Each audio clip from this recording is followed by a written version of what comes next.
Okay, so I know who you are because you're one of my favorite people.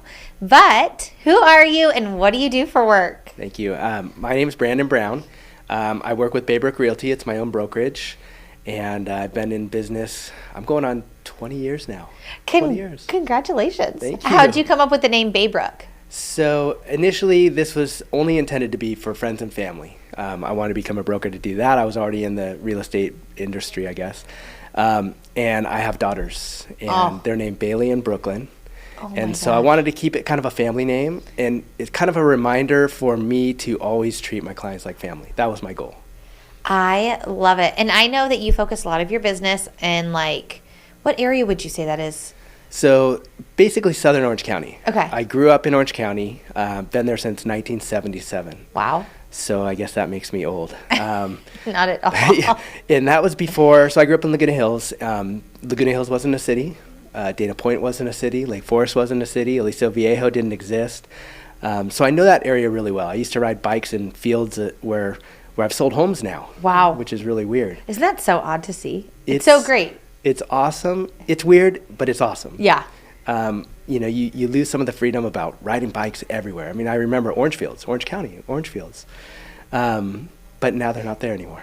Isn't that so strange? Yeah. And I know that you also do a lot of business all throughout San Diego. So I know that you do it up in, the OC area, but also as far down as downtown San Diego, down by the border. Yeah. I see you everywhere. Yeah. So I was blessed enough to get into real estate early on, and I started buying defaulted debt, which was a whole crazy thing. Super fun, interesting. That was before the crash. And actually, if you've seen the movie The Big Short, yes. It was very much like that. Okay. We started getting more and more people or banks saying, hey, buy this. And I said, oh my gosh, this market is going to crash. And sure enough, it did. Oh my gosh. So then I got into asset management and buying foreclosures. And so we have a little investment team, and we've been buying foreclosures since 2008. Wow. And that took me down to San Diego. Okay. Tell me about your story, about how you actually got your first house, because you and I have talked about this, and I think it's so interesting. It's not your traditional story. It's not. And so, I was in college, and I had some friends. Their dad was a broker for a pretty big company in Laguna Beach.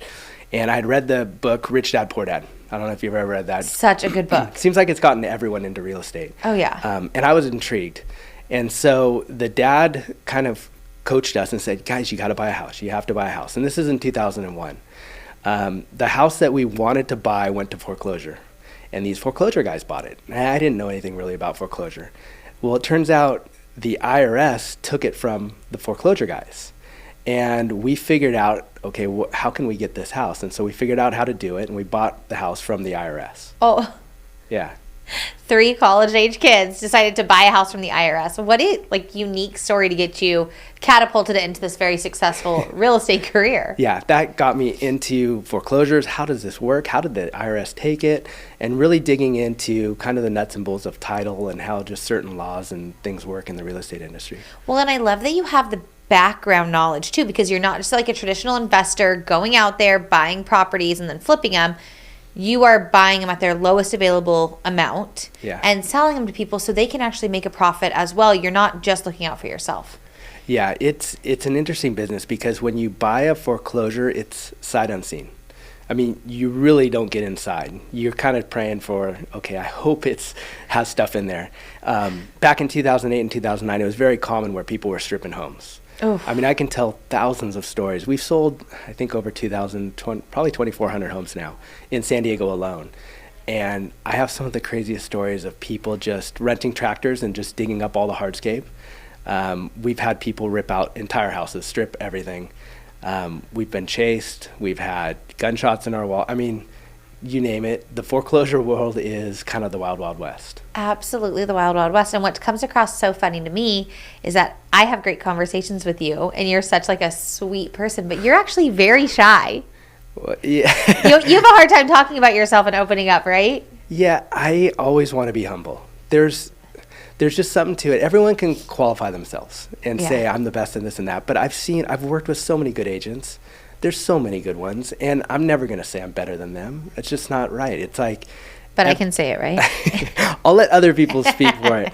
But there are great agents out there. I just always promise myself I'm not going to be a bloviator, over talk about myself. That's a good word. I learned Yeah, that. that is a really good word. But yeah, I just want to remain humble. I know that, the business that gets brought to me is all referral based. I don't really market myself. I never have. 20 years, I've never really marketed myself. Wow. This would be a big step of marketing myself, coming here. I'm proud of you. Yeah, baby steps, right? So being humble, kind of, I guess, educating, just telling people stories of what we do. When you sold a lot of homes, you've seen a lot of things. So Yeah. you're able to educate and go, okay, this could go wrong. And a lot of times I'm telling people all the things that can go wrong, but they're prepared. So they're never caught off guard if something happens. Yeah. I think that's so important. I think for your clients too, I mean, with you being so humble and coming from such, a wide array of knowledge, you really are able to help your clients in so many different ways. Are you making me blush? Am I red now? You're just doing great right now. And I'm so proud of you for coming on camera today. I know this was a good first step for you for marketing yourself. Thank you. Get out there to everybody that needs your services. So thanks for joining us so much today in the studio. Oh, you're awesome. Thank you too.